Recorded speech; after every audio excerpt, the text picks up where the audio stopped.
Assalamualaikum warahmatullahi wabarakatuh. Tuan-tuan dan puan-puan, selamat kembali lagi ke dalam channel saya, iaitu SF Channel Explore. Baik tuan-tuan, seperti biasa hari ini saya akan membawakan ataupun menceritakan sebuah kisah mengenai bunian.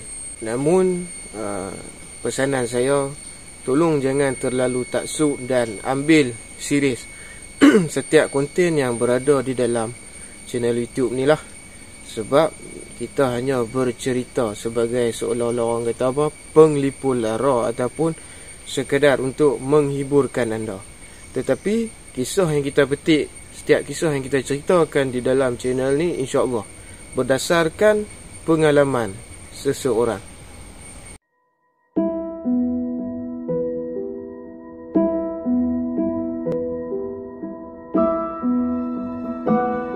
Sebelum tu tuan-tuan, saya ada sedikit iklan lah.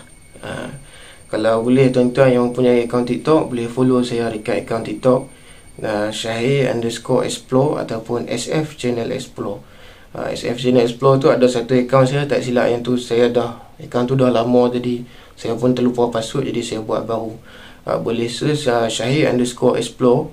Ada DP saya yang angkat sembah takzim macam ni. Yang tu masih orang kata apa, berfungsi lah.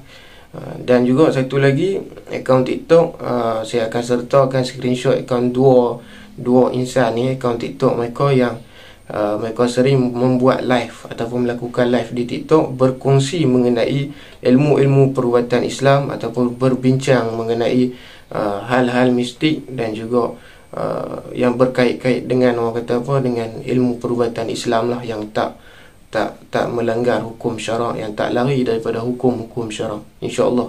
Jadi benda ni satu ilmu yang kita boleh berkongsi manfaat bersama. Jadi anda boleh follow akaun TikTok dua insan ni, dan anda ada apa-apa soalan mengenai hal-hal mistik maupun perubatan Islam, boleh dikemukakan saat dua orang ni sedang buat live, insya-Allah.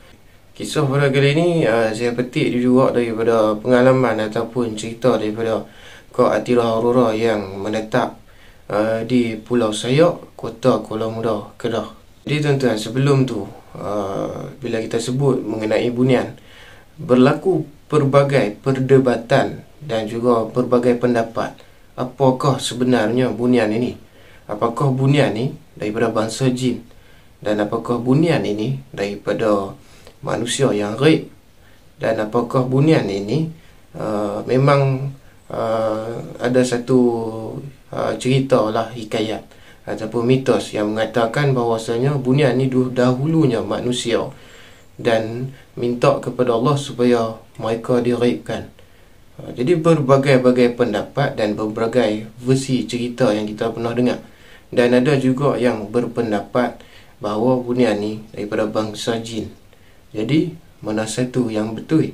Apa yang saya mampu kemukakan pendapat peribadi saya, kan?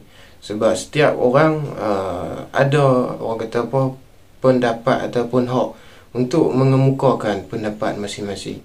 Jadi pendapat saya, bunian ni lebih kepada kajukan antara manusia dan jin, iaitu 50 manusia 50 jin lah, lebih kurang lah. Jadi itu pendapat peribadi saya lah.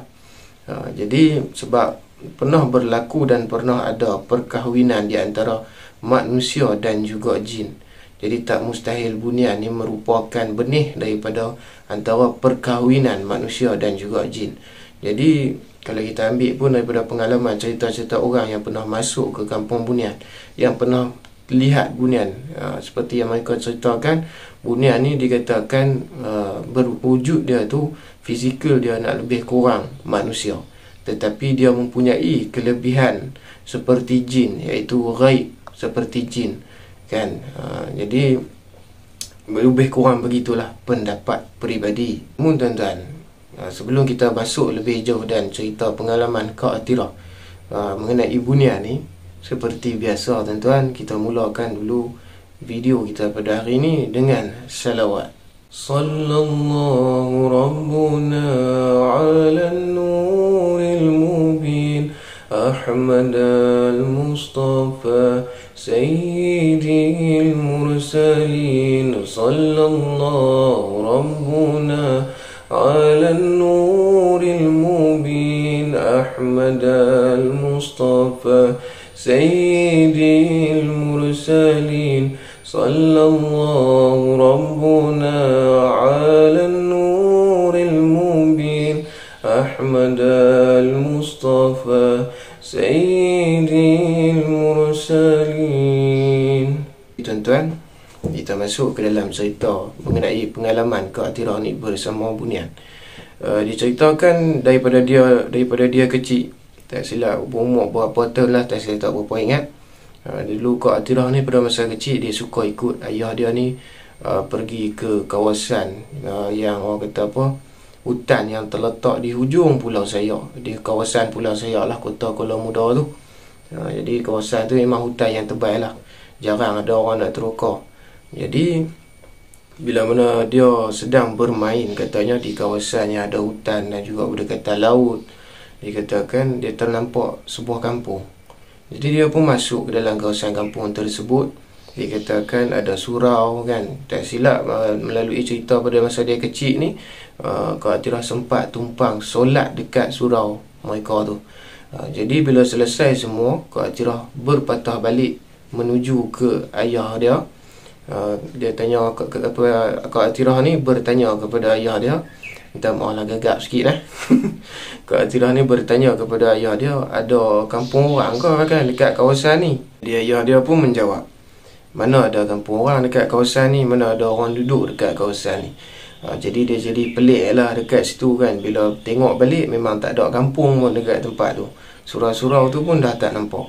Jadi ni part pertama pengalaman Kak Atirah bersama Bunian pada masa dia kecil lah kan. Jadi ayah arwah lah ayah Kak Atirah ni. Ayah Kak Atirah ni pun merupakan seorang perawat juga, perawat perubatan Islam lah. Jadi memang orang-orang yang berilmu lah. Jadi yang keduanya diceritakan kepada saya baru-baru ni, dikatakan Kak Atirah pergi ke tempat yang ada sekonten yang saya upload baru-baru ni mengenai gua yang tertutup tu. Dekat kawasan tu Kak Atirah kata ada juga kampung Bunian, dan memang Kak Atirah ni, mata Kak Atirah boleh nampak mereka ni lah, boleh nampak bangsa Bunian ni. Jadi daripada kecil dia asyik ulang ke situ sampailah dia dewasa. Orang kata apa, macam seolah orang kampung Bunian situ pun dah kenal lah kan. Jadi bila hari dia pergi ke kawasan tu, Kak Atirah cerita pada saya, dikatakan orang-orang ataupun ketua kampung tu pun bertanya kenapa lama tak datang ke kawasan ni kan.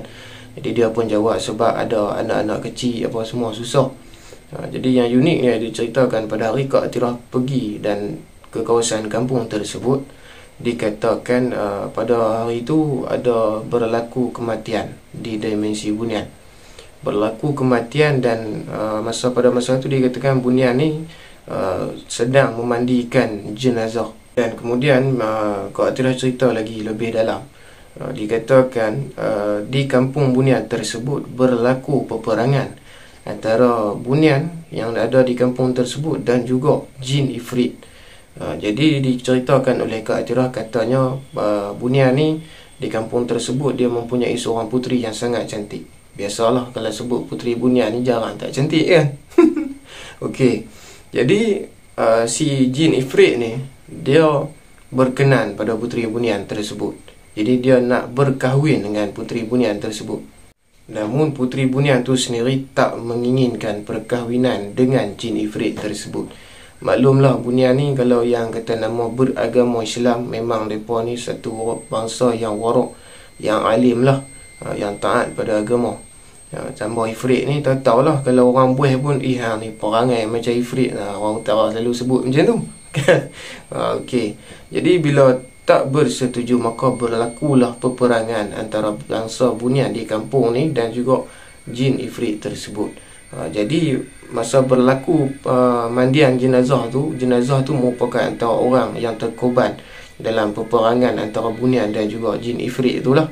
Jadi menurut cerita, Kak Atirah kata jin ifrit tu pun teruk juga dibedil oleh tentera-tentera Bunian. Tapi macam itulah, dalam peperangan akan ada juga yang terkorban. Jadi bagi saya cerita ni cerita yang menarik dan juga unik.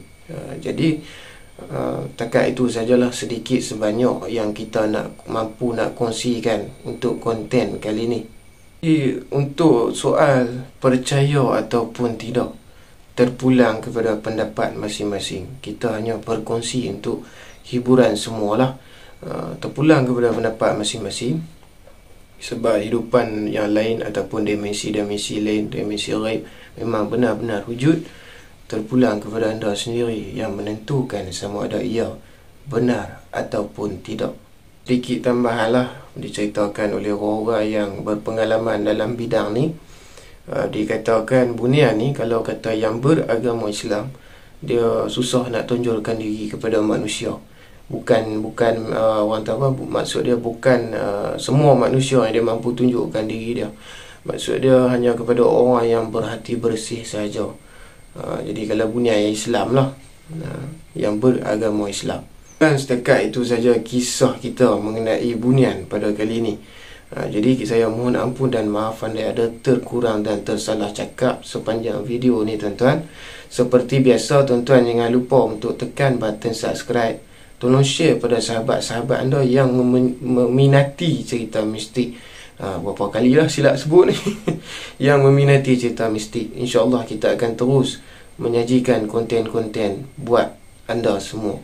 Jadi tuan-tuan, kita jumpa lagi di lain masa. Andai masih ada umur yang panjang dan juga rezeki yang melimpah ruah, InsyaAllah. Jadi terima kasih kepada tuan-tuan yang sudi menonton daripada awal cerita ataupun video yang tak seberapa ni sampailah habis. InsyaAllah kita jumpa lagi di lain masa. Ingat, jangan biarkan mistik anda menjadi mistik yang plastik. Assalamualaikum warahmatullahi wabarakatuh.